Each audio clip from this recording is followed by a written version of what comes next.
Skinny Talk, Almond Moms, Pilates Girls, Ozempic, and extreme diets ranging from carnivore to raw vegan are everywhere on social media. They promise flat stomachs, clear skin, and a better life. The prevailing message right now is that thin is in, but over 70% of Americans are classified as overweight or obese, and it wasn't long ago that body positivity had reached the mainstream. Celebrities flaunted curvier bodies, the dad bod was themed hotter than muscle, and plus-size models were regularly featured in ads. It's pretty widely known that being fat used to be a sign of wealth and beauty, but as long as we've been alive, thin has been the ideal. So how did we get here?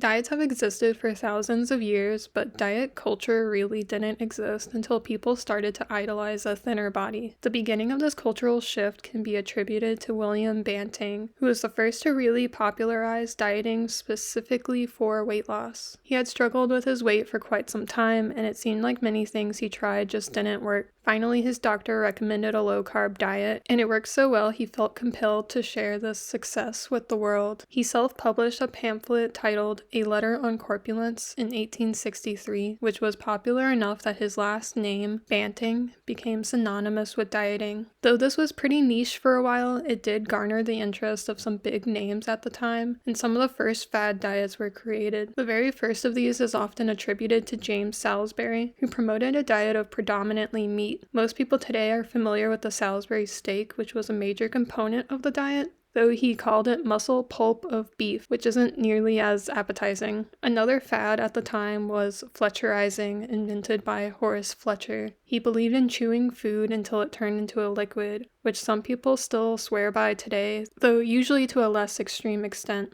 It's important to note that at first dieting was very much a man's hobby. Women were still expected to be a little plump, and an overly thin woman was thought to be a bad mother and wife. Some people even theorized that women simply weren't capable of losing weight. They thought female bodies had a biologically predetermined weight and nothing could change that. Alternatively, people thought that women just couldn't handle dieting, that they were too sensitive and fragile to handle such an intense display of self-control. And so in a time where women were not equal to men, but wanted to be, this meant that dieting was just another thing they adopted to try to bridge the gap. They wanted men to know that they could not only handle it, but excel at it. It was even a woman who wrote the first diet book that focused on calorie counting instead of following any specific meal plan. I dedicated my life to destroying what I had a hand in creating. I created them. It's all my fault. I did it. Some new innovations helped dieting stay afloat. Penny scales are now being found in grocery and drug stores, which made it possible for you to weigh yourself and keep track of your dieting progress without needing to see a doctor. Ready-to-wear clothing was the new standard, so now instead of having clothes made to fit you, you had to fit into your clothes. Obviously, clothing having a predetermined size meant you could now compare your size to others and feel better or usually worse about yourself as a result. You could now find advertisements for weight loss products in the newspaper too, though most were ineffective and the ones that did work were quite literally addictive drugs. Since dieting to lose weight was still a new and niche fad, it could have easily fallen out of fashion and never really had a huge impact on our culture today. But there are a few things that really sealed its fate. 1. The Great Depression and both world wars. 2. Celebrities. And 3. Money. The Great Depression and the World Wars were a time of great sacrifice for our country, and both required limiting food intake on a national level. This rationing meant that people started to see any form of overindulgence as immensely offensive, and it was okay to publicly shame those you felt were guilty. In fact, it was your moral and patriotic duty to do so. It would be easy to think that people were too worried about the bigger issues at hand to be concerned with dieting, but this era saw a rising interest in appetite suppressants and crash diets. A crash diet is an extremely restricted diet done with the intent to lose weight rapidly. The grapefruit diet and the master cleanse were invented, which have had multiple instances of being very popular throughout the decades. Even the first meal replacement shakes were hitting the shelves during this time. The grapefruit diet believed that there was a special enzyme in grapefruit that aided in fat loss, which has been debunked, but the diet itself was just extremely low calorie. The Master Cleanse, sometimes called the Lemonade Diet, was not really a diet at all and more like a multi-day fast where all you consume is water with lemon juice, maple syrup, and cayenne pepper. Come in.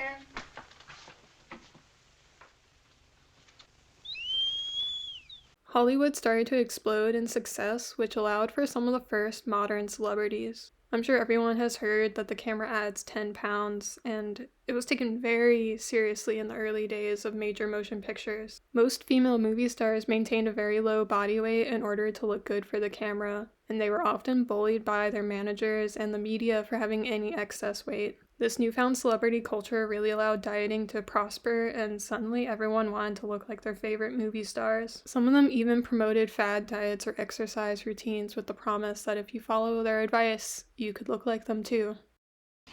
Because I do love him. Certainly. For his money. Finally, money. Ultimately, this is the key to everything. It is very easy to make a profit off of diet culture because it is easy to profit off of people's insecurity. Lucky Strike cigarettes found a way to make it work for them with a diet-related ad campaign and managed to increase their sales 300% in the first year. And they certainly weren't the only ones to see this new marketing opportunity. But even if you didn't have a product to sell, you could sell a lifestyle or a diet through a book or a TV show. By the 50s, most homes had a television set, and so the pressure to be thin was inescapable. Ultimately, the timing of all these things created the perfect storm, and diet culture was now fully embedded into American life. The 50s and 60s saw a rapid increase in everything related to weight loss. At this point, 35% of Americans were overweight, and an additional 15% were clinically obese. Only about a quarter of people claimed to exercise regularly, and this is when the concern for public health really started to rise. The medical community started to correlate a high-fat diet with heart disease, but even this couldn't stop the allure of unhealthy convenience. Fast food restaurants were popping up all over the country, a lot of which have withstood the test of time. The idea that fat is bad really only served as a way to sell new low-fat versions of regular food. In fact, lots of diet versions of various products were coming out, and restaurants even started to stock Sweet and Low as a sugar alternative. This woman is on a diet, but she's eating. Despite the concern for public health, crazier fad diets were coming out that were inherently quite bad for you. A new meal replacement shake came out that was meant to replace all your meals instead of just some of them for a daily total of 900 calories. This would actually be removed from the market a decade later alongside others like it for being linked to 59 deaths. The drinking man's diet was pretty popular too. It was meant to appeal to those who didn't have the willpower to stick with a traditional diet since it consisted of almost exclusively meat and alcohol. This would actually serve as the inspiration for future low-carb diets like Atkins and Paleo. One of the first real diet-related scams came out around this time too. The book Calories Don't Count by Herman Thaler promoted a low-carb diet that allowed you to eat as many calories as you wanted, but you had to take safflower oil capsules, which he conveniently sold. And if eating wasn't for you, there's rumors of a Sleeping Beauty diet in which you just sleep through a multi-day fast with the assistance of sleeping pills. But ultimately, this was just a creative alternative to diet pills, which were still being prescribed, and they were still just amphetamines. Eat what you like and lots of it. The end of the 60s saw the beginnings of a new fat acceptance movement, though it wasn't really a mainstream idea yet. Lou Lauterbach initiated this with an article titled "More People Should Be Fat," promoting the idea that fatness was not an indicator of health or moral standing. He would later write a book called Fat Power that elaborated on his beliefs. Lauterbach also assisted in the creation of the National Association to Aid Fat Americans, which would later be renamed to the National Association to Advance Fat Acceptance. Other groups with similar core values would soon pop up, including a feminist group called the Fat Underground, and fat acceptance would even reach the mainstream to an extent. The first fashion and lifestyle magazine specifically for plus-sized women, called Big Beautiful Women, was immensely popular right away, though in the modern age, that phrase has been adopted by a different kind of industry. Despite the new interest in fat acceptance, the pressure to be thin was still increasing. This decade was the first time most people were considered too fat, with 35% being considered overweight and an additional 17% were obese. Weight Watchers and the Take Off Pounds Sensibly Club, otherwise known as TOPS, provided a supportive social group to talk and relate with in your weight loss journey. If that wasn't quite your style, but you still desired more support, there were now companies offering pre-made meals and weekly counseling to keep you on track. The newest crash diet was made by Dr. Sanford Siegel that consisted of his meal replacement cookies alongside a small 300-calorie dinner of your choice for a total of 800 calories a day. The drinking man's diet was revamped into the wine and eggs diet, which was strictly 5 eggs and 24 ounces of wine a day.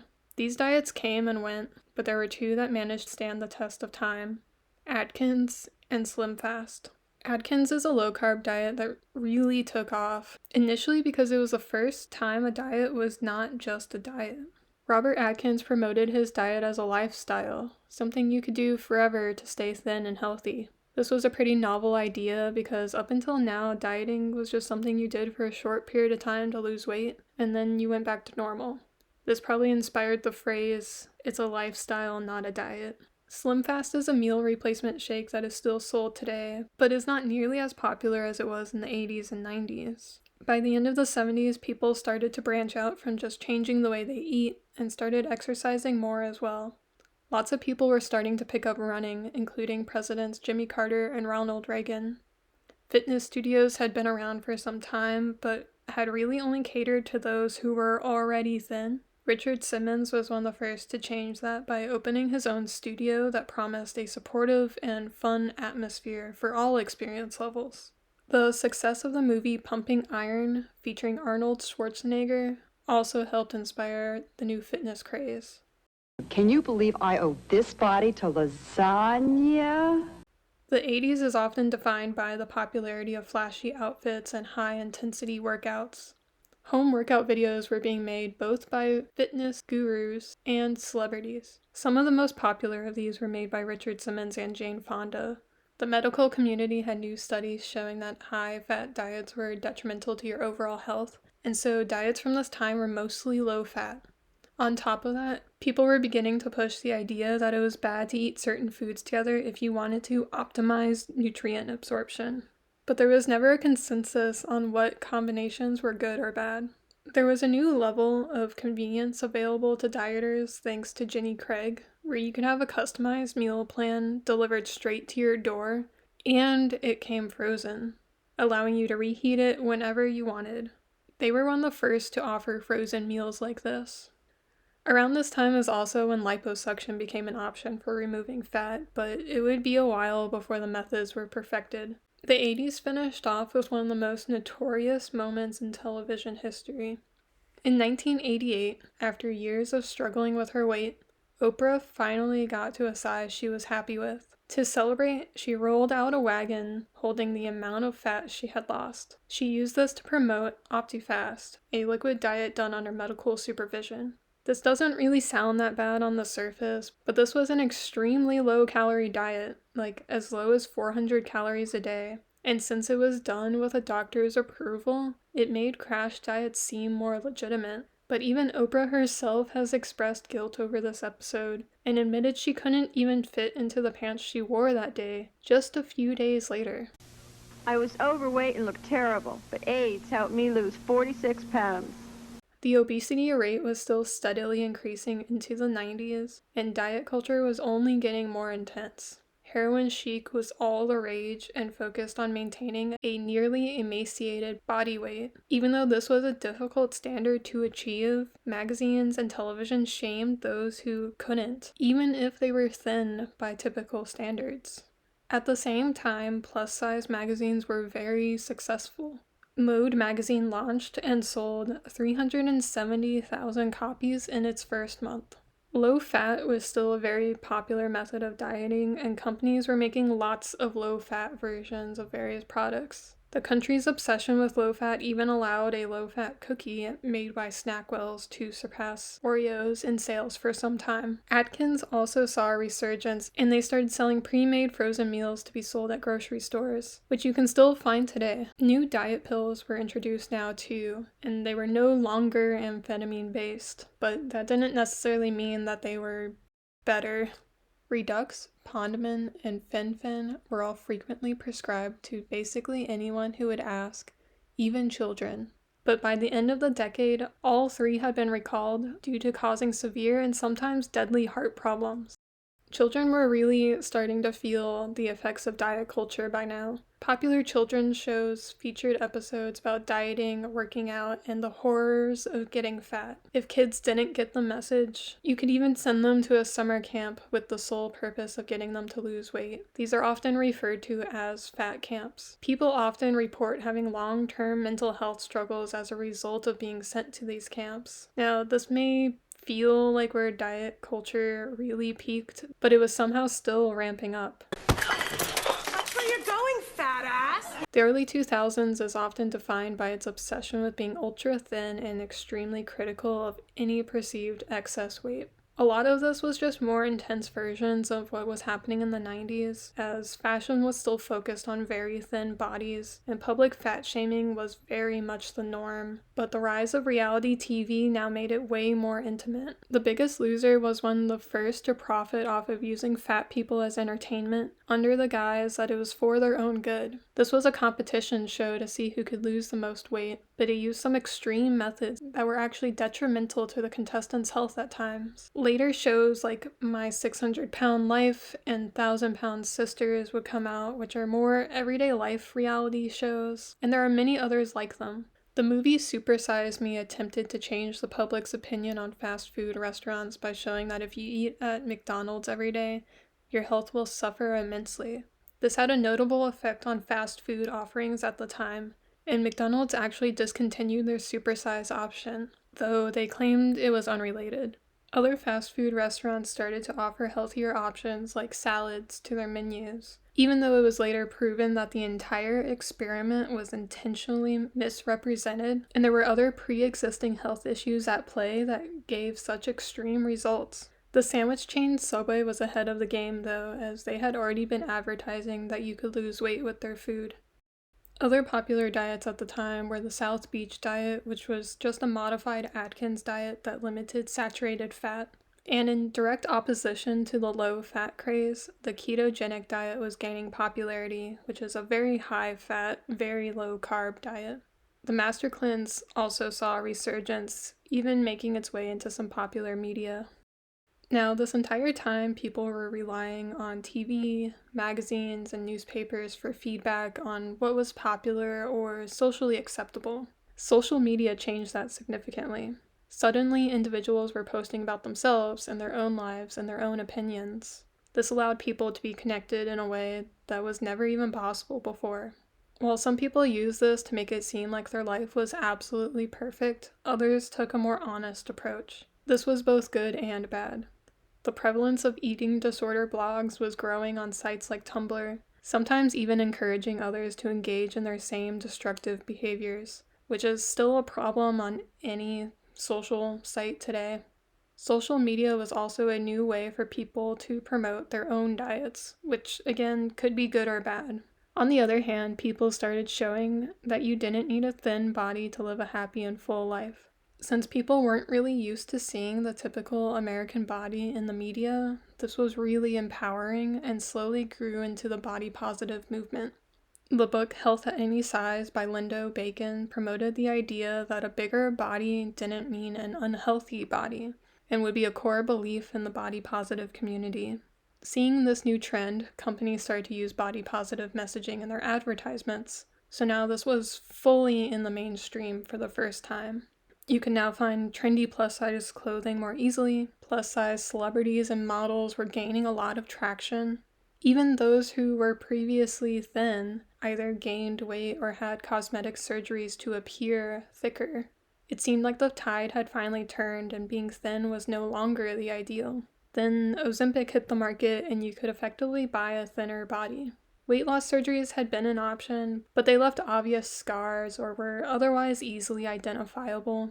Ozempic allows weight loss that appears natural, which people prefer because surgery is often considered the easy way out. As a result, there has been a shift back to thinness being the ideal, but body positivity and fat acceptance haven't totally gone away. For the last 50 years, most people have been overweight, and so just like designer goods, thinness has been highly sought after because it is difficult to achieve. But with medications like Ozempic becoming more affordable for the average person, it's losing its association with this higher social status pretty quickly. It's hard to know how diet culture will be affected by this, or if it'll even still exist, since in the grand scheme of things, it's pretty new.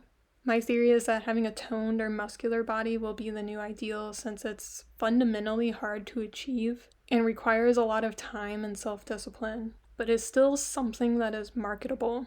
I think we're already starting to see this with Pilates and gym culture being very popular on social media right now, but it'll be interesting to see what happens in the long term.